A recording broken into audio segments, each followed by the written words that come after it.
Welcome to the TFD Performance Podcast. I'm your host, Jordan Sullivan, and this is the show where we break down popular science into easily digestible and actionable information to give you the blueprint to be a high performer in your life. Today, I'll be chatting to TFD Performance Dietitian, Lauren Nash.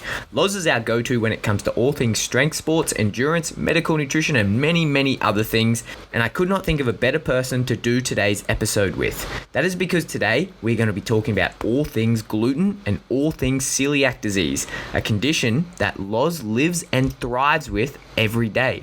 In today's episode, we will be breaking down what celiac disease is, what it does in the body, what symptoms it presents, the tests that you use to diagnose it, and we will also be clearing the air about gluten, what it really is, whether it is good or bad, what food you can find it in, and whether it is something to be on your watch list or just another social media buzzword. If you have ever hesitated to grab a bagel or have steered clear of bread because you were afraid of eating gluten, then this is the episode for you.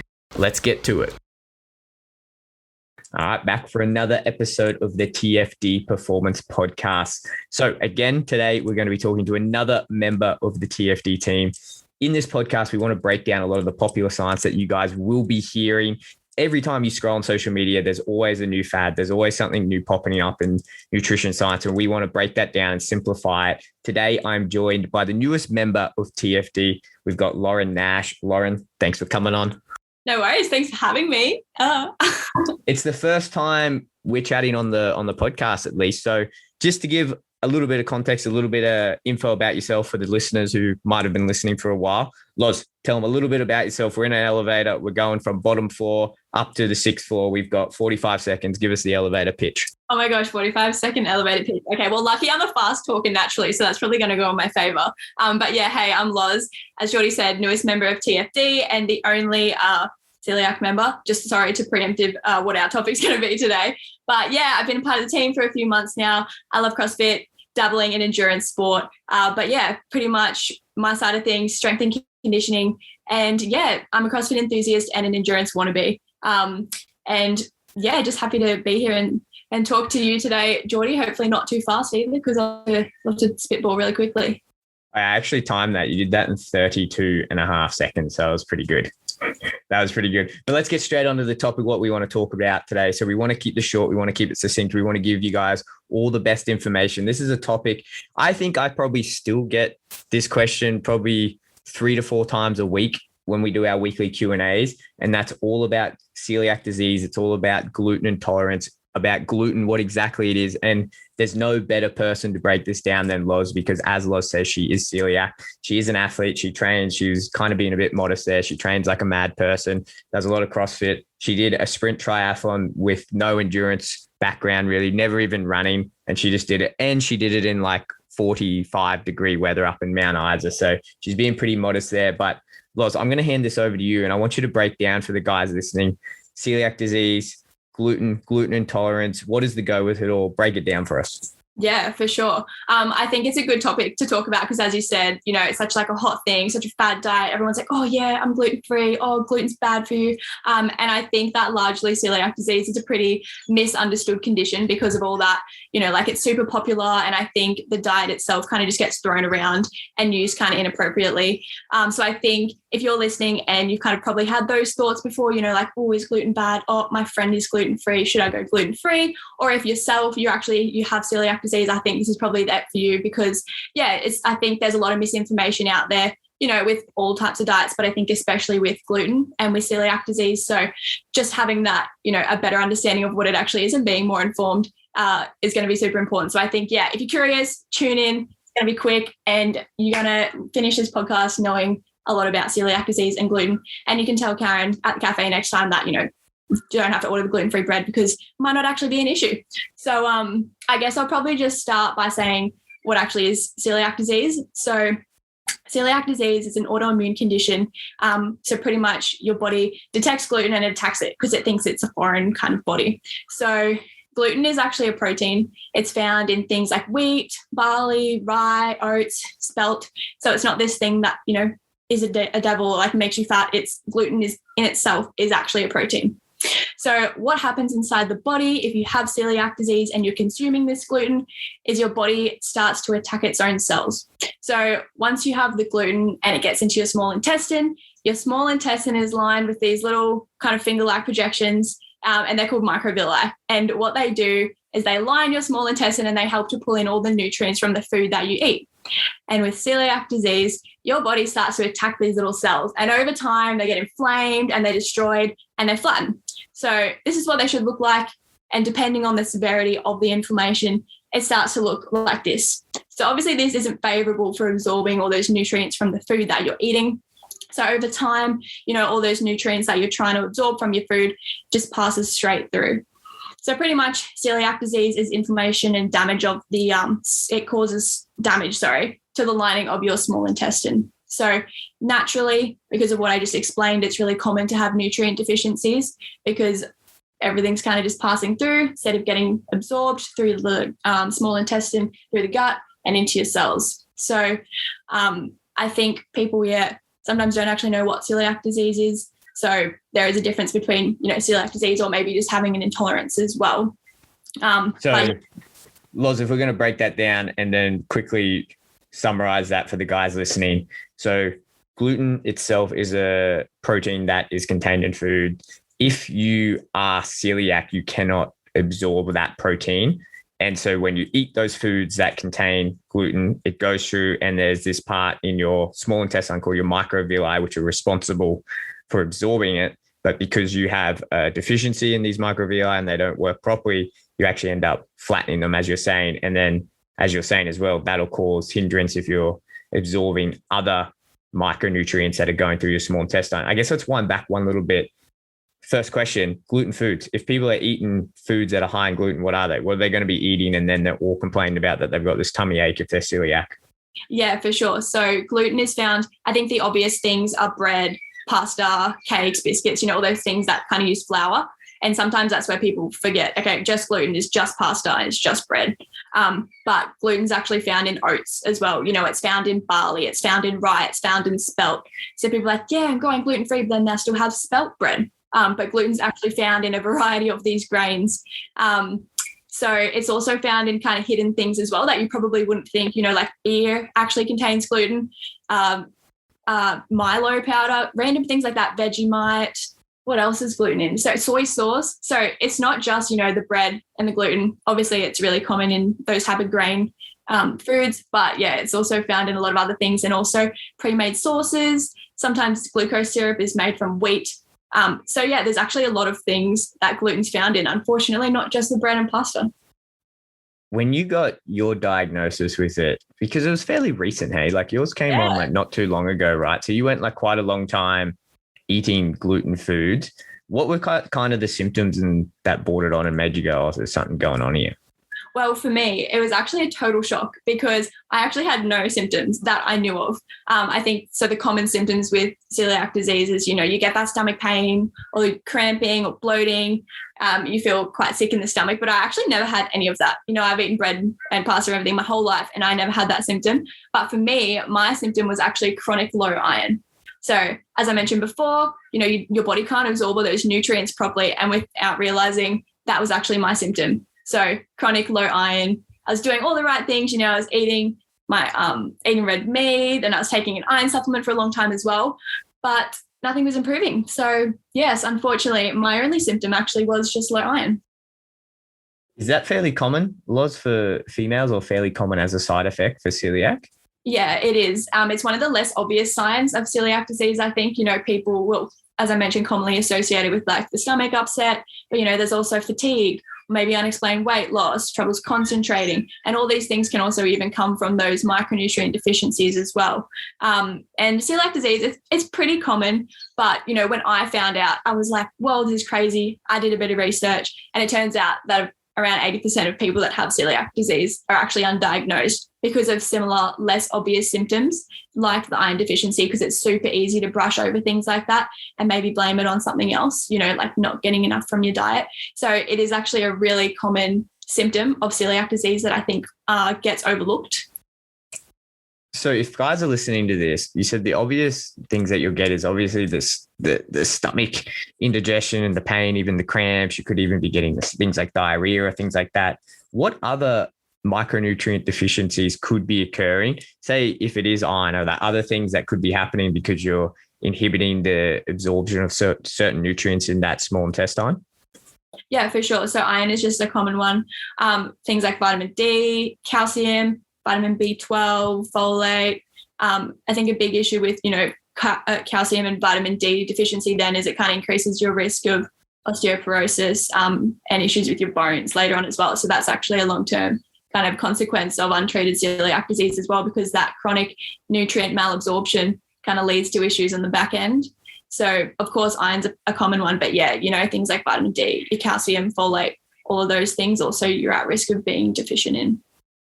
And you've been an athlete, like you've been you're being very modest, but you were a national level figure skater back in the day. So you've been active for pretty much your whole life. So you went through the bulk of your athletic career to date suffering from this. Yeah, I had no idea. Like when I was younger, I did have iron deficiency a couple of times, but it kind of always resolved. So just, always kind of took it as, okay, really high training load, being a female, etc. But yeah, without realizing, I only just found out, I think I was 23 when I found out, and all those years I'd been eating it. But with celiac disease, it can actually come on at any age. And it's just crazy as well because, no one in my family that we know of have it. So I did go through the bulk of my life having it and not realizing. So when you got diagnosed, you obviously had the chronic low iron and that was the giveaway for you. You must have done other tests beforehand. What other tests were your doctor putting you through? Or probably a better question is, if someone thinks they do have celiac disease, what tests should they be asking their doctor for? Yeah, for sure. So I guess part one, in terms of what did I do, to be honest, I was hounding my doctor for months. I was being so good. I mean, I'm freaking in this field. I know what I'm doing. I know how to treat iron deficiency. And I was doing all the right things every 3 months when I got my blood test. Classic dietitians. I know. I was like, excuse me, like I'm doing everything right. But I persisted with the iron supplement, was routinely getting my bloods tested and nothing was improving. And I said, hey, mate, I think something else is going on here. And then, 12 months later, he's like, okay, yeah, I'll send you to a specialist.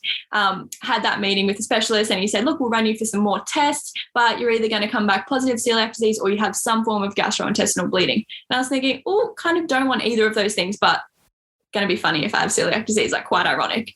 Of course, when I found out it wasn't funny, but so first things first is, I got referred to a specialist. They also examined my, I think it was folate and vitamin B12, but everything came back perfect. So I got the celiac serology done and that came back that level. I can't remember, but it was absolutely through the roof. So what a celiac serology does is it tests for antibodies in your blood. And if you have celiac disease, your levels are going to be a lot higher than normal because they're those, it's that reaction when your body's trying to fight off what it thinks is foreign. So the first step in getting that celiac diagnosis is getting a celiac serology. So it's just a simple blood test. It's quite easy. And then depending on what your result is from there, if it comes back elevated, your doctor should send you as an automatic referral to a gastroenterologist to get a small bowel biopsy because you can't just diagnose yourself based on the blood test. So that's the first step in terms of identifying if you have it or not. So I'd say go to your GP, discuss it with them, and then they should send you off, refer you for that celiac serology blood test.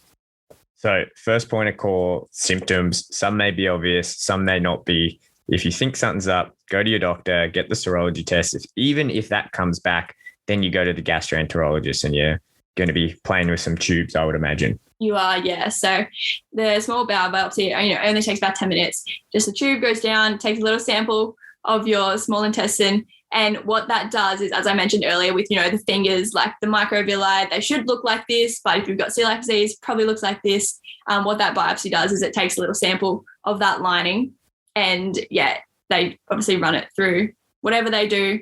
And based on the level of atrophy of those cells, like the amount of kind of destruction that they've had, you'll either, diagnose positive or negative. Sometimes though people still think they have symptoms even if they test negative to both of those tests. I guess the third way is you can get a gene test done. and test for a specific type of gene. But as I mentioned before, just because you have the gene doesn't necessarily mean you have celiac disease.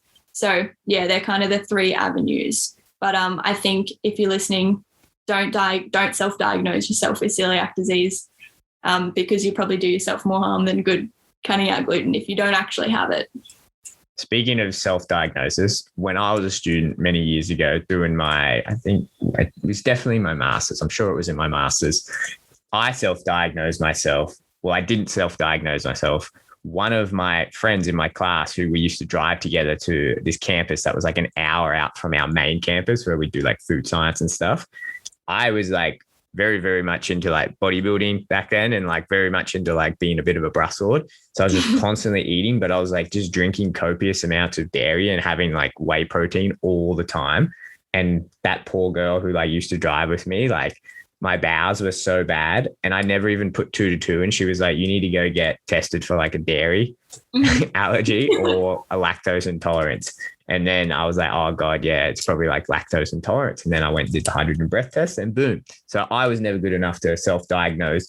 But the reason I say that, did you ever experience anything? Obviously, it's pretty much the same part of your small intestine, isn't it? That's absorbing the lactose sugar. The lactase enzyme is produced on those microvilli to break down that milk sugar. And that's what causes problems, right? So did you ever experience any of that? Well, I mean, I feel like I never did. And I think that's the first thing people ask me is like, oh, you must feel amazing now that you don't eat gluten. And I feel like because I never really noticed, any of that beforehand, I don't even know, to be honest. I think overall, yeah, looking back, I probably was bloated regularly, but I just kind of thought that was normal because, bloating is still a normal part of life. You eat food, sometimes you feel bloated. So I think I probably maybe just brushed that off as being normal. But yeah, I can't say I ever had any moments where I was like, oh my gosh, like super bad pains or really need to go to the toilet. But I guess looking back over the last few months, those times when I complained about being bloated or anything, I feel like they don't really happen anymore. So I think even though I didn't realize it at the time, when I look back and compare it to kind of how I feel now, yeah, I probably did have bloating and I just didn't know because I was oblivious. I had no idea. Yeah, that's a good point. Hey, it's like bloating is a normal thing and having gas is a normal thing. Going to the toilet is a normal thing. I was reading in, I think it was the Journal of Gastroenterology, that they were saying the average amount of time someone farts in a day is like 19 times. Oh, I would have thought maybe it would be more than that. I don't know. Well, maybe we haven't got to the bottom of these gut issues. But you say something crazy like 500. Yeah, but you know what I mean? Like I get people all the time. They're like, oh, I'm gassy or and it's like, well, what are you eating? It's like, if you have a good high fiber diet, which you should, and everyone should have that, like it's normal. It's normal that it's good for your bacteria. It means it's working. Like maybe if it smells like extreme sulfur eggs, there's something going on. Maybe you got to make better choices, but that's like a completely normal thing. That's what your gut's there to do. For sure. I think probably a bit of advice for people that do suspect, oh, maybe I'm lactose intolerant or maybe I'm celiac.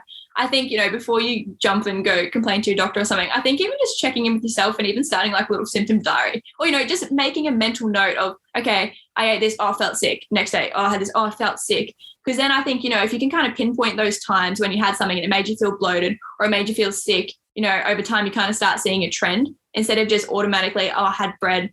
Like I had a sandwich and I felt sick or I felt bloated. Okay, well, maybe it wasn't actually the gluten in the bread. Maybe it was something like another ingredient. Because I think, with gluten and lactose, they're such common ones. People think as soon as they feel bloated or they feel sick, they think, oh, I'm lactose intolerant. But I think people forget, you could actually have maybe slight intolerances or just your tummy doesn't agree with other things other than lactose or gluten. So even, just kind of being a bit more mindful of what it is that's actually triggering those symptoms for you, because you might be able to identify a trend if you keep an eye on it.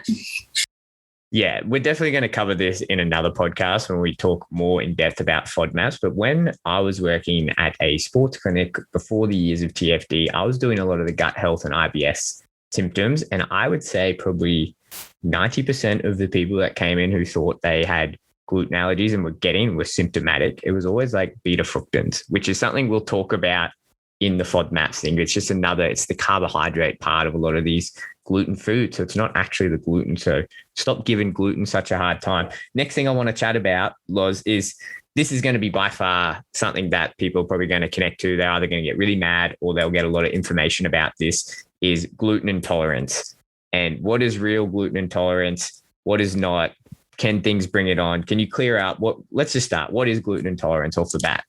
So gluten intolerance is, similar to what you were just explaining with lactose intolerance. Like you have it and you might have these adverse symptoms. You might feel sick or you might get a migraine, you might feel bloated.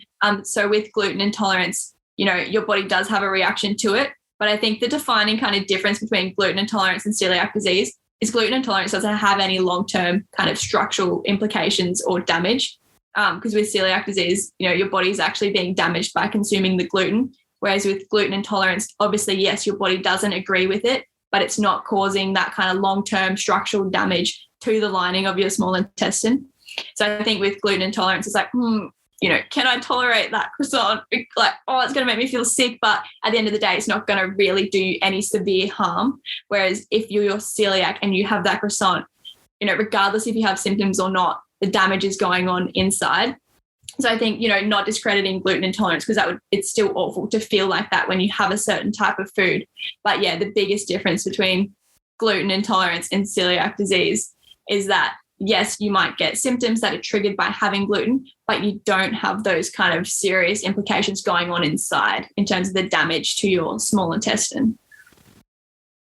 Yeah, absolutely. I think with gluten intolerance, I want to get your opinion on it. Why do you think people are so fast to just jump on it? Why do you think, say, and you would see this just having convos. I'm sure you hear this all the time at the CrossFit gym, is like people just are so fast to demonize gluten. I remember when I used to work I feel like I'm going for a trip down memory lane this episode. When I used to work in a hospital, like we'd all go there and the hospital would provide for like morning teas. It was like tea, coffee, and then there was like bread and butter and crackers. And everyone would like eat the crackers, not knowing that they had gluten in there, but they would stay away from the bread because they just like, oh no, bread has lots of gluten. I'm not eating gluten. Why do you think it gets demonized so much? I think it's just like the amount of kind of nutrition misinformation that's out there and things just get like so hyped up. I mean, social media is awesome. Love social media. It's great for so many things. But as soon as someone makes one claim, it's like, bam, all of a sudden. So I think kind of that side of thing would probably have a thing to do with it. And also, like the trend of like, oh yeah, I'm gluten-free. Or like just that perception, I think in people's minds that gluten-free automatically equals healthier. And unless you have celiac disease or you have, non-celiac gluten intolerance, it's not bad for you. It's bad for people with celiac disease because, yes, it's causing that damage. But for a normal average human being that doesn't have an allergy or an intolerance or celiac disease, there's honestly nothing wrong with gluten. As I mentioned, gluten's a protein that's found in food. I think, people just associate because of like we've been conditioned to believe that gluten-free or lactose-free or vegan or keto, all of those like marketing hype words, I think we've become so conditioned to believe that they automatically equal healthier. So I think it's probably that side of things in terms of why people are so quick to kind of jump on the gluten-free, not informed properly, because there is a lot of crap out there. Nutrition's confusing. Who do I believe? Do I believe a dietitian? Do I believe a doctor? Or do I believe like the chick in a bikini, like telling me that I should go gluten-free because she looks awesome? So I think it's hard to know, kind of who to believe, what to believe. And it's easy to kind of follow the pack in terms of, yeah, cool, I'm going to eat gluten-free because it's healthier or because I heard it can help you lose weight. So I think probably, maybe those misconceptions around what gluten actually is could be, a bit of a reason why. What do you reckon? I'm kind of laughing. I'm not laughing at you, Loz. I'm laughing because when I do these podcasts, I set my phone on do not disturb and there's like 6 numbers. Like you guys, all the guys in the team are a number. And then it's like my partner, my mom, dad, my family on this. And my phone just started ringing then. I'm like, and what happens is you have to slowly play this game where you're force quitting all the things that's linked to your phone. And I just lost your audio for half of that. So I'm just going to assume that everyone listening, hope we caught that line and we caught that little bit. Anyway, let's carry on. I want to ask Loz, when you got diagnosed, obviously you're super active. What were the major changes you had to make in your diet? Like you were obviously eating like quite a lot of like pretty high gluten foods. What were the major changes you had to make? Was it a big change or was it a big shock or was it like, whatever? I don't know. Like it's such a weird thing because obviously I'm super lucky that I obviously have the knowledge around, what gluten-free foods are and that transition and blah, blah, blah, what I can eat, what I can't eat. So I feel like, I started off better off than the average Joe who just got diagnosed with celiac disease.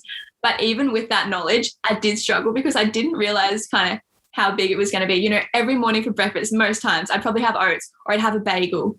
And then like, bam, both of my two favorite breakfast options gone out the window because gluten-free bagels are crap. Don't at me. And then, things like you said, high gluten foods before training. I'd have a piece of toast with jam, or I'd have half a bagel, or maybe I'd have some granola or something. So I think without realizing, I did actually struggle. And for the first time in my life, I actually lost my appetite. For my whole life, I've always had such a good appetite. I'm always eating. But I don't know if it was the fact that I could no longer have a lot of the foods that I wanted, or because I was just in shock, or I don't know what it was. But for a few weeks, I actually lost my appetite to the point where I think I was talking to Jack and he's like, yeah, just smash some orange juice and like some gluten-free banana bread just to get the energy in. And literally it was so strange. Like I couldn't eat. So I was having to, just like try all these different strategies. And I did find for the first few weeks, like at training, I felt lethargic because I just probably wasn't getting enough food in. I think the biggest things, obviously I'm fine now. I've totally adapted. I miss beer, I miss bagels, and I miss oats. And I've accepted the fact that gluten-free is the new normal. Tastes fine, I keep telling myself. But I just think I probably wasn't prepared for the losing my appetite. And I don't know if that's a normal thing, but that was my biggest issue that I faced in terms of, just not being able to kind of get in what I would normally have. And then probably the options are naturally going to be a bit lower carb, or, also with gluten-free, you have to then get a lot of processed stuff.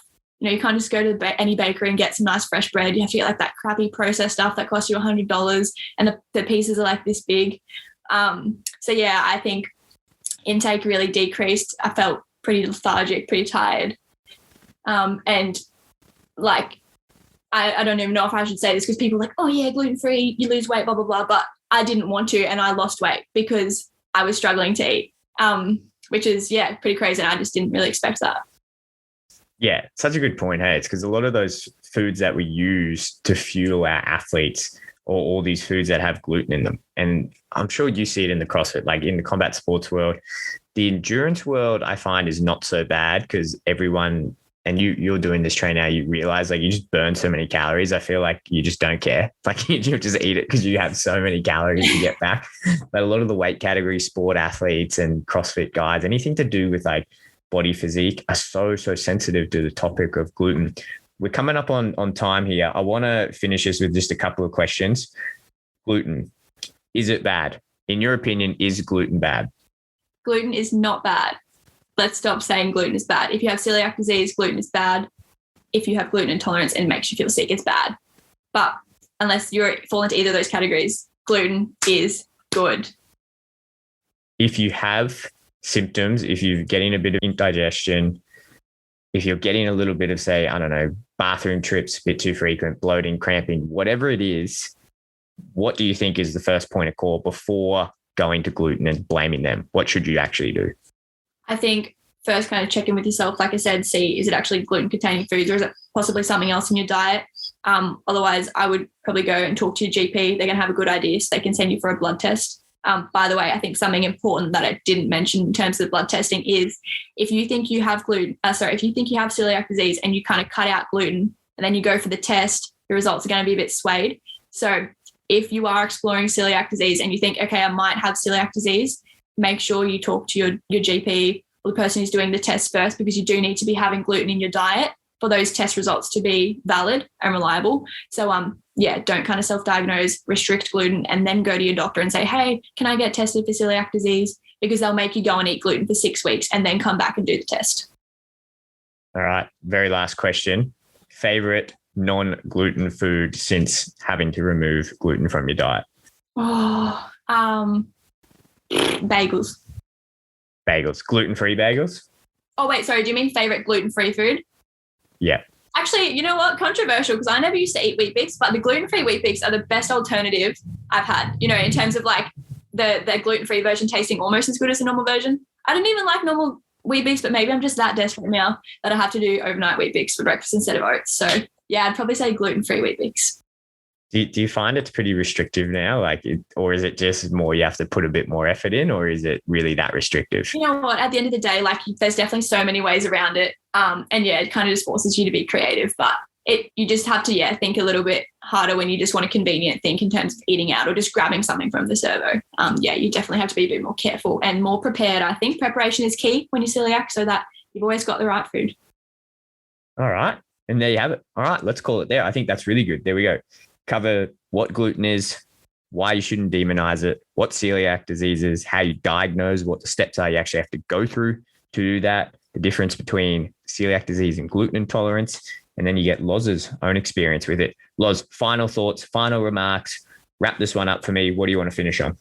Cool. I'd pretty much just say, unless you're celiac, please don't restrict gluten unnecessarily, because yes, gluten, whatever, gets demonized, but all those types of foods, you know, your carbs, so you like bagel, bread, oats, all those things, great sources of not only carbs, but other nutrients. And if you're athletic or you do some sort of sport, which if you're listening to this podcast, you probably do, I think totally restricting one whole type of food group is kind of going to decrease your carbohydrate and your overall intake, maybe just put you at an increased risk of not quite meeting your needs.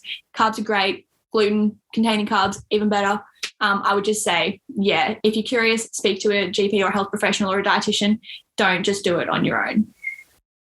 Good. Let's leave it on that. All right.